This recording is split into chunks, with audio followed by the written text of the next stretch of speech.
हमारे यहाँ जो अफरात व तफरीत पाई जाती है, हम बार बार इसी के ऊपर बात करते हैं और इसी चीज़ की तरफ हम मुतवज्जे करते हैं कि हमारे माशरे के अंदर अमूमी तौर के ऊपर जो रुझान पाया जाता है कि एक नेकियों की फ़हरिस्त बना ली गई। भाई नेकियों की फ़हरिस्त का आगाज़ कहाँ से होता है? एक अच्छे मुसलमान की अलामत क्या है? उसकी दाढ़ी होती है। अच्छा, फिर क्या अलामत है? टोपी सर पर होती है। अच्छा, तीसरी अलामत क्या है? कुर्ता पजामा पहनता है और पजामा जो है वो क्या होता है? टखनों से ऊंचा होता है। ये एक मुसलमान ज़ाहिरी तौर पर सामने आ गया। अच्छा, फिर और मज़ीद क्या होता है? मज़ीद कुछ और बातें, दुआएं उसके ज़बान के ऊपर रहती हैं। अस्सलामु अलैकुम, माशा अल्लाह, अल्हम्दुलिल्लाह, सुभान अल्लाह, इस तरीके के अल्फाज वो दोहराता रहता है। अच्छा भाई, ये हो गया। और क्या हो गया? कुछ और वो हो गया तो भाई 5 वक्त मस्जिद के अंदर पाया जाता है। और क्या हो गया? चंद और चीज़ें हमने जो है उसके अंदर निकाल कर हम लेकर आ गए। ये सब चीज़ें अपनी जगह पर हैं, इनका कोई इनकार नहीं कर सकता। नबी करीम सल्लल्लाहु अलैहि वसल्लम की ये सुन्नतें हैं, आपकी दायमी सुन्नतें हैं। इस हवाले से हमारी रहनुमाई के लिए नबी करीम ने सारे काम किए। ये सब चीज़ें अपनी जगह मौजूद हैं। लेकिन अगर बात की जाए कि नबी करीम सल्लल्लाहु अलैहि वसल्लम का ये भी जो मनाया जा रहा है कि रबीउल अव्वल के हवाले से नबी करीम सल्लल्लाहु अलैहि वसल्लम की आमद का जो है जश्न मनाया जा रहा है, बड़ी खुशी की बात है बिल्कुल कि नबी करीम की आमद दुनिया में अल्लाह ताला की रहमत का एक बहुत बड़ा जो है मौका और बहुत बड़ा एक ऐलान है कि आपका वजूद रहमतुल आलमीन बना के अल्लाह ताला ने भेजा। लेकिन अल्लाह ताला ने आपको किस मकसद के लिए भेजा? क्या काम आपने आके किया?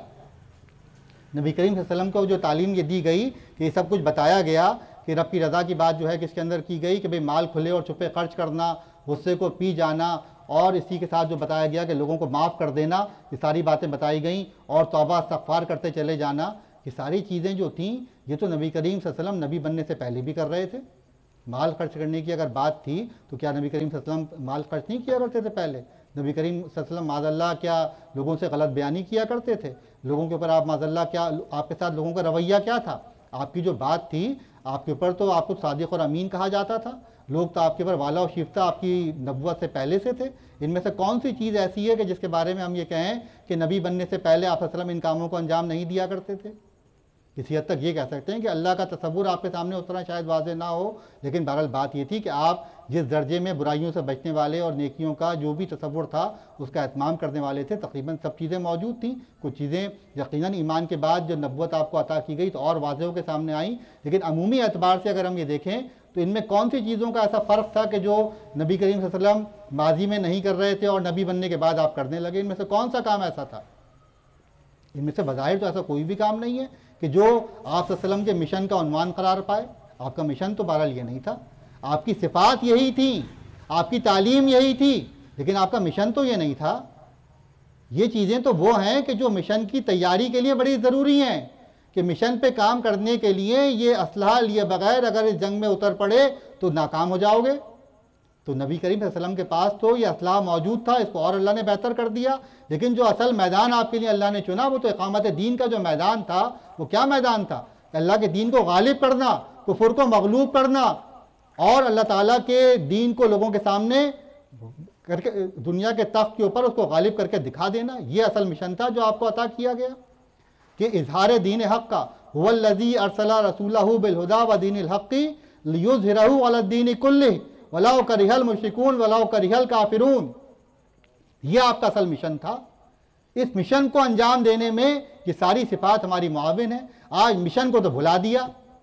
हुवल्लज़ी अरसला रसूलहू बिलहुदा व दीनिल हक़्क़ि लियुज़हिरहू अलद्दीनि कुल्लिहि वलाउ करिहल मुश्रिकून। ये गुस्से को पी जाने से मुश्रिकों को क्या तकलीफ है? ये खर्च करने से मुश्रिकों को क्या तकलीफ है? काफिरों के ऊपर क्या क़यामत टूटेगी खर्च करने से? माफ़ करने से उनको क्या हमारे परेशानी लाहक हो जाएगी? असल परेशानी तो नबी का मिशन है कि कुफ्र को मगलूब किया जाए, बातिल का सर कुचला जाए। ये नबी का असल मिशन है। वो मिशन कहाँ है? उसकी बात कहाँ है? और जो बात करने वाले हैं वो इन सिफात से खाली हैं, इस सिफात से खाली हैं। ना खाली बात काम आएगी, ना खाली ये सिफात पैदा कर लेना काम आएगा। ये दोनों का एक मजमुआ है। ये पूरा जिसको हम पैकेज डील कहा जाता है कि अल्फाज राइज हो गए इसी तरह समझ में आते हैं, पूरा एक पैकेज है। ये सिफात पैदा करो और इस मिशन में लग जाओ तो अल्लाह की मदद तुम्हारी जो है मुंतज़िर है, अल्लाह की जन्नतें तुम्हारा इंतज़ार कर रही हैं। और मिशन की बात करते रहो, इन सिफात से आरी रहो, माफ़ करने का जज्बा ना हो, गुस्सा नाक के ऊपर धरा रहे, माल की मोहब्बत दिल में ऐसी बसी हुई हो कि वक्त निकालने पर आमादा नहीं कि मेरा तो कैरियर मुतासर हो जाएगा, मेरा ये नुकसान हो जाएगा, मेरा ये हो जाएगा। इसके लिए हम आमादा ना हों। और गलती मानना, मैं तो गलती कर ही नहीं सकता, ज़बान से कोई नहीं कहता, लेकिन अपनी गलती की तावीलों पर तावीलें करते चले जाना, इसका मफहूम और क्या हुआ करता है। अपने आप को कोई भी अक्ल कुल ज़बान से नहीं कहता, लेकिन अमलन हम में से हर कोई अक्ल कुल है। किसी की गलती है, मेरी गलती आप बताइए तो मैं तावील करूँगा पहले, नहीं भाई ये हुआ होगा, ऐसा हो सकता है, या इस वजह से मैंने ऐसा किया होगा। मानने पर हम आमादा बहुत मुश्किल से हुआ करते हैं। तो नबी करीम सल्लल्लाहु अलैहि वसल्लम का मिशन हमारे सामने नहीं है, आपकी तालीमात हमारे सामने नहीं है। हर एक ने जो है टुकड़े बकरे कर दिए। कुल्लु हिज़्बिम बिमा फरीह, कुल्लु हिज़्बिम बिमा लदहिम फरीहून, कि हर गुरोह जो है जिसके हाथ में जो चीज़ है उसके ऊपर वो खुश है। जो इनफरादी सिफ़ात अल्लाह ताला ने और नबी करीम ने हमें तालीम दी कि इससे गलबा दीन के सिपाहियों के अंदर वो सिफ़ात पैदा होंगी कि इस जिहाद को करने में वो कामयाब होंगे, उन सिफ़ात को हमने अपने अंदर पैदा करने की अगर बात की तो मैदान जिहाद से अलग हटकर की, हुजरों के अंदर, गोशों के अंदर, खानकाहों के अंदर, मस्जिदों के अंदर, ये हम इन सिफ़ात को तलाश कर रहे हैं, पैदा करने की कोशिश कर रहे हैं। और जो मैदान जिहाद में उतरने के अलमबरदार हुए, उन्होंने इन सिफ़ात को अहम नहीं जाना, इन सिफ़ात की अहमियत से गाफिल हो गए। तो दीन कुल का नाम है, ये सिफ़ात भी पैदा करनी होंगी और रसूल का मिशन भी अपने सामने रखना होगा। उसी वक्त हम कामयाब हो सकते हैं जब रसूल के मिशन से वाबस्ता हो जाएं और इन सिफ़ात को अपने अंदर हम पैदा करने की भरपूर तरीके पर कोशिश करें। बात यह कि सबसे पहले अपने आप को तब्दील किया जाए, अपने आप को तब्दील किया जाए, अपने अंदर के शैतान को मुती किया जाए और उसके साथ फिर इस जद्दोजहद के अंदर लगा जाए जो गलबा दीन की और इजहार दीन की जद्दोजहद जो है नबी करीम सल्लल्लाहु अलैहि वसल्लम का जो असल मिशन है उसके अंदर फिर जो है वो जाके लगा जाए। तो सबसे पहला काम तो हमारे अंदर यही है कि अपने जहन को वाज़े करें, नबी करीम सल्लल्लाहु अलैहि वसल्लम के असल मिशन को इस कुरान की रोशनी में समझने की कोशिश करें।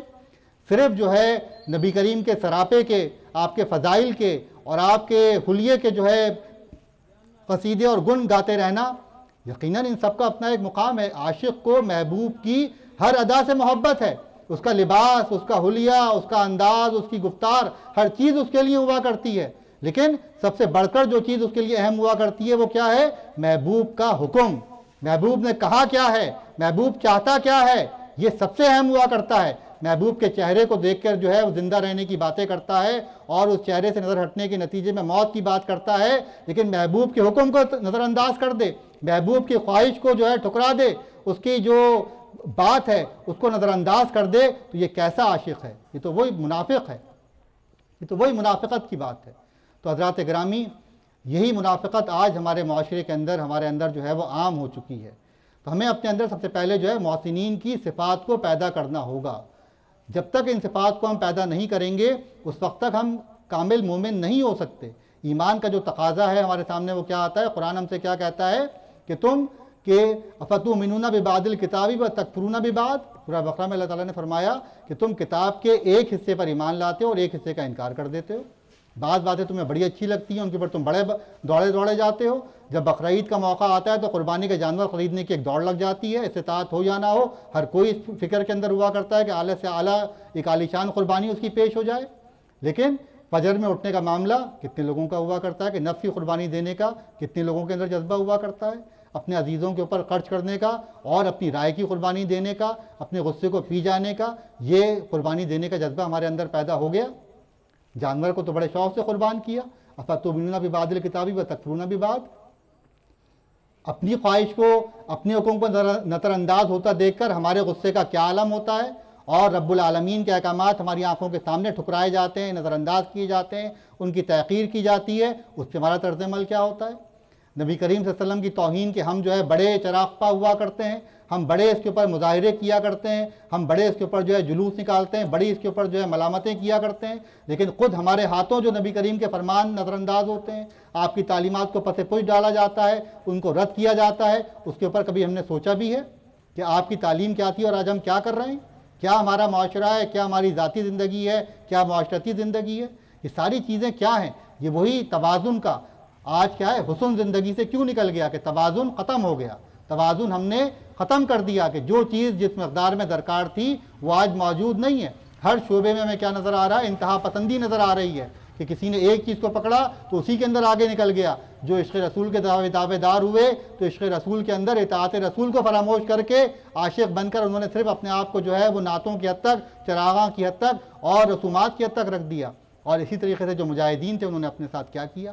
तो ये तवाज़ुन का खो जाना ये माशरे की सबसे बड़ी ख़राबी और बिगाड़ की अलामत है। आज मोहसिनीन की माशरे को ज़रूरत है।